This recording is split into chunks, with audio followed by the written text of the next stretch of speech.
Sebelum melakukan pemeriksaan, saya akan menyampaikan pada pasien terlebih dahulu apa yang akan dilakukan. Kemudian saya akan membantu pasien untuk berbaring pada meja pemeriksaan. Selanjutnya saya akan mencuci tangan terlebih dahulu dengan menggunakan sabun dan air lalu dikeringkan dan berdiri di sebelah kanan pasien. Tekanan vena jugularis. Saya akan memposisikan pasien dalam posisi nyaman dengan menggunakan bantal untuk mengganjal kepala serta meninggikan kurang lebih 30 derajat. Kemudian saya akan menginstruksikan pasien untuk menolehkan kepala ke arah berlawanan dan memeriksa kedua sisi leher dengan senter untuk mengidentifikasi vena jugularis eksternal dan menemukan pulsasi vena jugularis internal.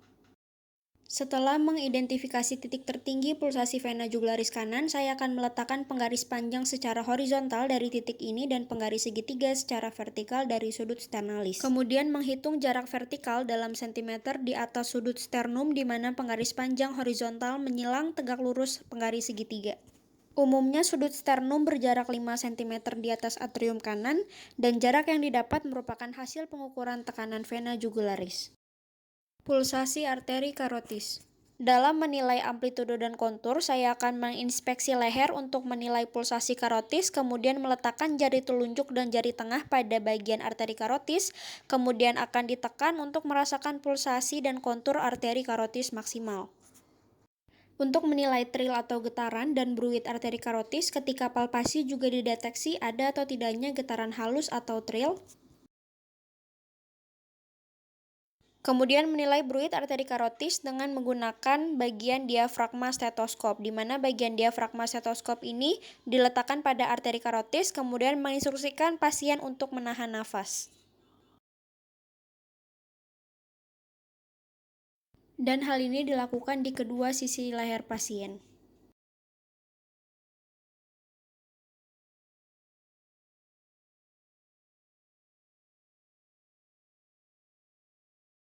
Arteri brachialis. Posisikan lengan pasien dalam posisi istirahat dengan siku terekstensi dan telapak tangan menengadah ke atas. Kemudian memfleksikan siku pada derajat tertentu untuk mendapatkan relaksasi otot optimal. Lalu saya akan meletakkan tangan saya di bawah siku pasien dan menggunakan jari telunjuk dan tengah untuk merasakan pulsasi pada medial dari tendon bisep. Pemeriksaan toraks menilai titik impuls maksimum. Inspeksi dan menentukan lokasi titik impuls maksimum umumnya pada sela iga 4 dan 5. Palpasi titik impuls maksimum dengan menggunakan bantalan jari dan memeriksa getaran atau trill dengan menekan pangkal telapak tangan secara kuat pada dada pasien. Memeriksa titik impuls maksimum pada area ventrikel kiri. Bisa dengan menggunakan posisi pasien lateral dekubitus kiri dan menginstruksikan pasien untuk membuang nafas secara penuh dan menahan nafas beberapa saat. Kemudian menilai lokasi serta amplitude titik impuls maksimum.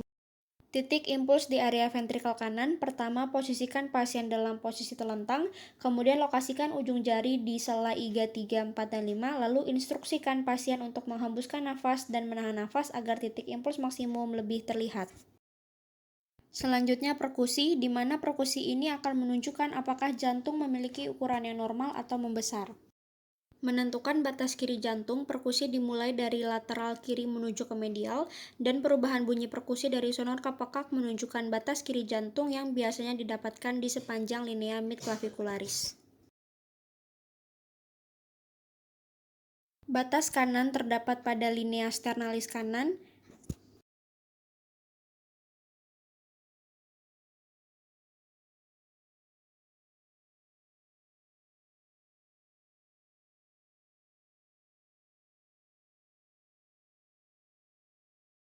dan batas atas jantung terdapat pada sela iga 2. Pemeriksaan bunyi jantung 1, 2, 3, dan 4, di mana umumnya bunyi jantung dapat didengar pada posisi telentang. Area katup aorta berada di atas iga kedua kanan dan sela iga kedua pada linea parasternalis. Area katup pulmoner berada di sela iga kedua linea parasternalis kiri. Area katup trikuspid berada di sternum pada perbatasan antara korpus sternum dengan processus sipoideus. Area katup mitral berada di sela iga kelima pada linea midclavicularis kiri. Bunyi jantung pertama atau S1 umumnya memiliki frekuensi medium hingga tinggi, dan bunyi S1 ini memiliki dua komponen, satu karena penutupan katup mitral dan yang lainnya karena penutupan katup trikuspid. Normalnya kita tidak dapat membedakan kedua komponen tersebut, dan untuk bunyi jantung pertama atau S1 ini lebih dalam dan panjang dibandingkan dengan bunyi jantung kedua atau S2. Bunyi jantung S2 memiliki frekuensi tinggi dan juga memiliki dua komponen, satu karena penutupan katup aorta dan yang lainnya karena penutupan katup pulmonal. Bunyi jantung S3 merupakan bunyi mid-diastolik berfrekuensi rendah yang terjadi ketika fase cepat pengisian ventrikel. Bunyi ini paling baik didengar menggunakan bagian bel dari stetoskop yang ditempatkan di bagian apeks jantung. Bunyi ini merupakan keadaan patologis yang sering disebut dengan S3 gallop. Bunyi jantung S4 merupakan bunyi dengan frekuensi rendah yang terdengar pada akhir fase diastolik atau fase presistolik saat kontraksi atrium. Bunyi jantung ini paling baik didengar menggunakan bagian bel dari stetoskop yang diletakkan pada apeks jantung. Bunyi ini juga merupakan keadaan patologis yang sering disebut dengan presistolik atau atrial diastolik gallop. Pemeriksaan murmur kardiak.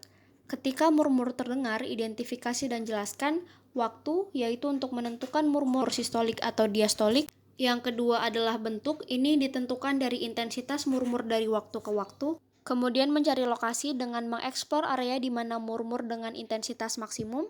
Kemudian identifikasi radiasi atau transmisi dari titik impuls maksimal bisa dengan cara eksplor area sekitar murmur dan menentukan di mana dapat terdengar. Kemudian identifikasi intensitasnya di mana murmur sistolik ini memiliki 6 derajat. Lalu identifikasi nada yang dikategorikan tinggi, medium, atau rendah, dan juga kualitas yang dideskripsikan sebagai kasar, bertiup, bergemuruh, atau musikal.